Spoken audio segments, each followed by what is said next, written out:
Tonight, if you step outside and look up at the sky, you will see dots of light, some brighter, some dimmer, some that rise, some that set, some that return every night, and some that quietly disappear. Looking at the night sky raises an awe, and this awe actually gives birth to some of the most fundamental yet philosophical and scientific questions. Why does something so distant still feel so close? How can silent points of light carry stories that are billions of years old? Why does the sky makes us feel so small yet so deeply interconnected? How did anyone figure out what these lights actually are? And where do you belong, where do I belong in something that is so enormous, so vast? And this raises and gives birth to a branch of science which is called astronomy. First, let us understand that what actually is astronomy. Well, astronomy is something that started with the human curiosity, human awe, looking at the night sky. It is a kind of a systematic scientific study of the celestial objects that we see around at the night sky, the stars, the planets, the galaxies, and the universe as a whole itself. Astronomy asks some of the questions, for example, how we know not just what exists, using evidence, observations, and others. It also relies primarily on light and radiation, which are messengers, which are carrying some of the messages from the distance, unknown, from the infinite.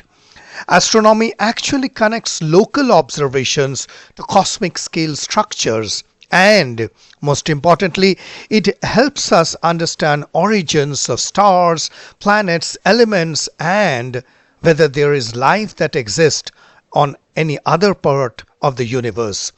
So as a whole, we can say astronomy is humanity's organized effort, organized way of turning wonder about the night sky into something which is more scientific, reliable knowledge about the universe. Now, there is always a kind of overlapping structure, overlapping concepts between what is called astronomy and astrophysics. Let's clear that first.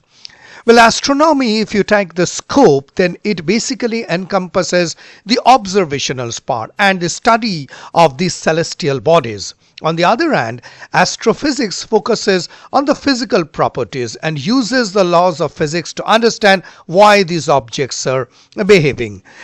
On the method part, astronomy uses mostly telescopes to gather, find out those observations. Astrophysics use the models of physics, simulation, and other mathematical and theoretical models to interpret and explain what you see from the observed data. Now, the approach of astronomy includes both observation and theoretical aspects, whereas on the astrophysics part, it is more heavily focused on the theoretical modeling, applying the principles of physics that we know to understand why these objects behave in such and such manner. So, although there is a significant overlap between these two branches of science, however, the distinction lies primarily with the observation and description, which is astronomy, versus the theoretical and mathematical modeling using the laws of physics, which is called astrophysics. Now, as you might have noticed that this is a video which talks about what is the best book, what is the best guide for an absolute beginner to start learning astronomy. I would first like to start with and tell you that this is one of the best books if you want to really start learning astronomy. Astronomy, the Solar System and Beyond. This is written by Michael A. Seeds. Mike Seeds has been a professor of physics in Lancaster, Pennsylvania since 1970, and another stalwart person whose name is Dana Bachman. He also taught physics and astronomy at Lancaster in Pennsylvania and others. So this is a book for an absolute beginner without any complex mathematical calculations, which will kind of generate motivation, motivate you and give you the path in order to start learning what is called astronomy. Now first I would like to tell you why I consider this book to be one of the best and the total arrangement of the book. Now first of all, the book is arranged in a very sequential way, a way in which a beginner can start learning astronomy. So as we look up the sky, so the book first takes into part 1, which talks about the sky. That means where are we right now in the universe? It starts to answer those type of questions. So it looks in the sky from the earth. What are the daily and yearly motions, the seasons, the eclipses, the cycles, everything right from earth, looking up the sky, whatever we see. The book first describes part 1, which is the sky as a whole, before going into galaxies and comets, etc. Now, as we cover part 1, the sky, the next big thing which comes in astronomy is to understand our solar system. So what are the planets that are formed, the terrestrial versus Jovian planets, asteroids, comets, impacts, etc. So all these are being done in order to make you understand about the formulation, the evolution, the collisions that happen every part, and it is always happening everywhere in the universe. So first, you start with a surprise when you look at the night sky. It is so beautiful. So you start learning what are the things from earth to sky. Then you immediately migrate to what is a solar system, the planets and so on. Now in the third part, it looks in what is called the stars. Obviously, because the first star that we see is the sun, how it is created, the nuclear fusion, the neutron stars, star formation, lifetime, deaths, everything. So as we understand the stars are the engines of the universe, the everything goes around the star. So the book and the two great authors, they make quite a good attempt in making you understand about the stars. Remember, this is around more than 520 pages of a book. So it carries a lot of visuals, which I'm coming, but a clear explanation of this part. Once we understand the stars, we move deeper to understand the galaxies.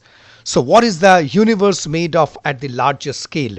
So then you will learn about Milky Way, the galaxy type, supermassive black holes, expansion of the universe, cosmology, and so on. And then in the final part, it starts with the search of extraterrestrial life. So what is life? How could it arise elsewhere? The UFOs, the aliens, and so on. And this is how the book concludes. So this closes the loop of astronomy, and it starts with the sky, then goes to the stars, then into the galaxies, and so on. Finally, the search for the extraterrestrial intelligence. So if I take the as a whole, the arrangement and the structure of the book, it starts obviously with the observation. That means from Earth what we are observing. Then it gets in the solar system, that is how the solar system is going around. The stars, how they are formed, the stellar process. Then we go deeper in understanding galaxies and large universe. The universe's origin, how it started, and astrobiology, which I have been talking about, the life part.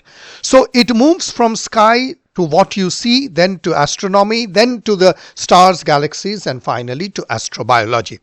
So this is basically the arrangement of the book, and now I will try to cover up in brief how the content of the book is arranged and what is actually in the book.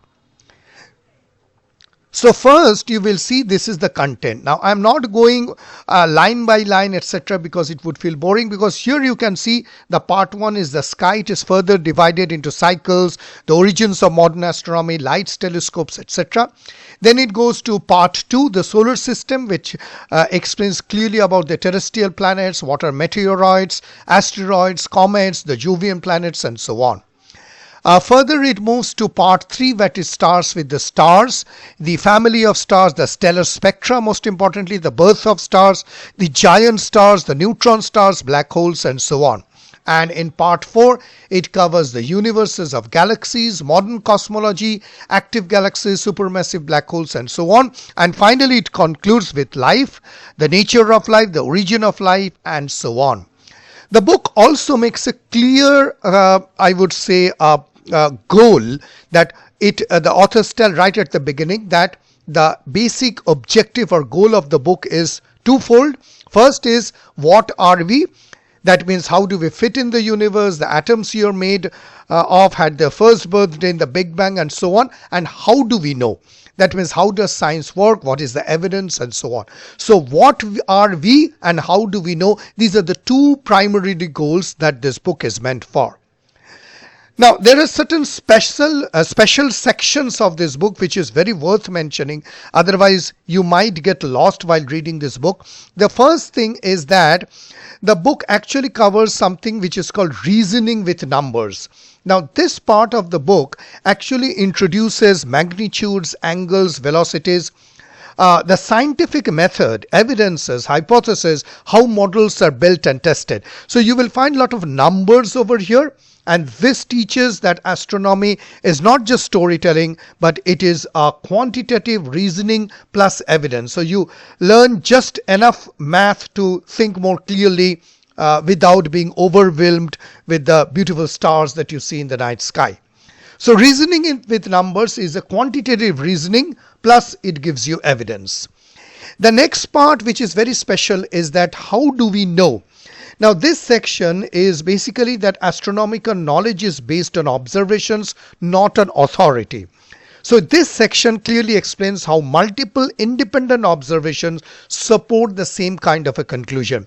These are the screenshots of the book. As you can see, selection effects, the so-called scientific method, the statistical evidence. So it builds trust in science without being blindfolded with belief.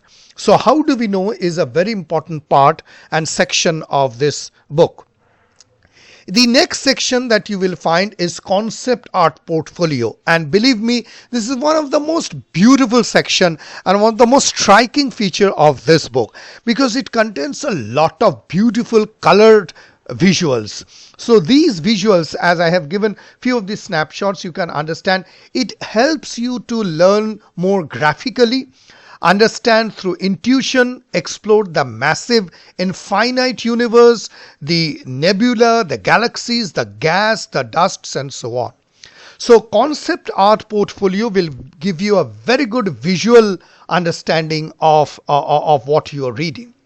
And finally, there is something which is called a study and review. Here you can see it. Every chapter will have a summary. That means what you have read. So a quick summary will give you a brief conceptual revision of what you have learned with the review questions which you want, you can. And finally, there is something which is called a guidepost. Now, what does it tell? It appears at the beginning of every chapter or a major section, and it basically outlines what topics will be covered. For example, here you can see terrestrial planets, the Jovian planets, the meteoroids. So it actually shows how the upcoming ideas connect to what we learned earlier. It will help you to understand the learning path in advance. That means what is coming. It acts as a roadmap for you. So you can say the guidepost section tells you where you are, what is coming next, and how it all fits together. So these are some of the special sections of the book which I just wanted to mention. Now, if I want to give you a quick and an honest review of the book, well, this is a very conceptual approach, and any non-science major can also start. It is a very logical sequence from observation to the solar systems, stars and galaxies. It has got a strong emphasis on how do we know. There is a reasoning with numbers section, which I told you, quantitatively giving you the idea without any heavy mathematics. It has got very rich visual explanations, and it covers a lot of modern topics like exoplanets, dark matter, and cosmology. It is for absolute beginner, but it is a wonderful book to start with. So this is something which is very much well suited for those who are first time taking up astronomy or thinking to take up astronomy as your major subject maybe later. Now, if I talk about the weaknesses, not much. It doesn't contain a lot of mathematical depth, obviously, because it is meant for absolute beginners. Some of the ideas are very simplified. Those who are veteran might find out not very good for you. There is a huge book, more than 500 pages, so that it might be dense or slow, and it focuses more on understanding than problem solving. So visuals, intuitive explanations, it really doesn't contain the math or are you going to solve the problem. So these are some of the weaknesses that I have found. So it requires a lot of other supplementary material, because if you want to do a quantitative or theoretical rigor or a mathematical rigor, you might provide some of the supplementary materials which will help you to understand further. So that's it for today's video. Thank you very much for watching. Those who have taken up the time, please do subscribe to my channel Physics for Students and click on the bell icon, because the Santa Claus is coming and Christmas is around. You can follow me on my other social media handles and write to me for any clarification or further contact at this email ID. Physics for Students will be soon back with more interesting and fun-loving videos. But see you very soon. But till then, may the good Lord be with you.